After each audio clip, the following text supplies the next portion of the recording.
Hi, I'm Tom, I'm 18, from Manchester, and there's 500,000 youngsters on benefits, and today it's payday. Just come out of the job centre, got the weekly benefit. Most young people get £50.95. It's not a lot, but you got to make it last. I do want to get a job, but how much I earn depends what job I get. Check this out. There's loads of adverts for cleaning jobs in Manchester, so how much will I get if I push that not?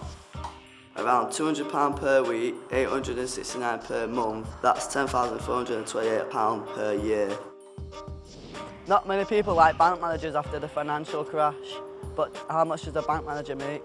£1,117 per week, £4,843 per month. That's £58,125 per year. Not many people can handle the ball like Rooney. That's why they pay good money for doing his skills. The average Premiership footballer earns £13,000 per week, £56,000 per month. That's a mouth-watering £676,000 per year. Not all work is paid for. 62% young people volunteer at least once a year. I got my benefits. If I don't know about the economy, I'm not looking after my money. That's why I'm meeting Kieran Maguire to find out how the economy can affect my life. Everyone's talking about a credit crunch. What does it mean for normal people? Well, what happened with the credit crunch was that the banks lent a lot of money to people who couldn't repay, and the banks nearly went bust, so the governments had to come in and rescue them. And the problem we've got now is that the banks are afraid to lend money to people like you and me, and they're afraid to lend money to companies, so companies aren't employing people, and the banks aren't letting us borrow money for mortgages and things like that. How's it going to affect my chances of finding work and what people are doing to help me? Well, the government's spending an awful lot of money on sort of government agency things. So we're here in the Northwest, we've got the Northwest Regional Development Agency, and that's setting up programmes for people to help them find work. The government's also spending more money on the hospitals, on schools, on the police force and things like that. So you've got the government as an employer is trying to make up for the people in the private sector who aren't employing as many. So you find in the short term, there's more people working in the public sector. In the longer term, I think companies will start employing again. When I find a job and get taxed, how much do I get taxed and what does it get spent on? Well, the first few £1,000s of your income doesn't get taxed at all, but then the government roughly taxes 20%, and if you start to earn a lot of money like a footballer, you'll be paying tax at 40% or even 50%. So Wayne Rooney, half of his money is going in tax that he earns. If you're a cleaner or if you're working in a less well-paid job, it's normally about 20%. Now that money goes on all the public services.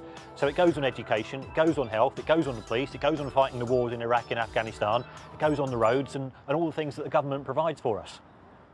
Okay, so economics affects everything I do. So I've asked life coach Paul Ryder to give me a few tips how to handle my money. How much does the average person spend in the shop each year? Well, we don't actually know how much people spend in the shops, but we do know that most people spend far too much. You're looking at clothes, you're looking at beer, you're looking at cigarettes, and unfortunately so many stores today are going to give you store cards, which is going to get you in debt very quickly. Can you tell me 3 ways how to save money? Do a budget, so you're actually monitoring your money. Every time you spend something, list it down, because a lot of people end up in debt because they don't actually record what they're actually spending. The 3 things that most people will spend far too much in is like public transport. So, rather than getting a train or a taxi, you can walk or maybe cycle. Keep yourself fit as well. Next one that most people spend the money on is food. So, maybe takeaways or fast food. So you can maybe go to the shop and cook your own food or make your own sandwiches. And the third one really that most people spend the money on is clothing. Do you actually need those jeans that will cost you £70 or that shirt will be £50? Could you buy clothes that look good but maybe not as expensive? Today I've learned that I need to manage my money. If I don't look after my money, no one else will. Now I know how the economy works, I can decide on my future. With all this new knowledge, I'm off to look for a job.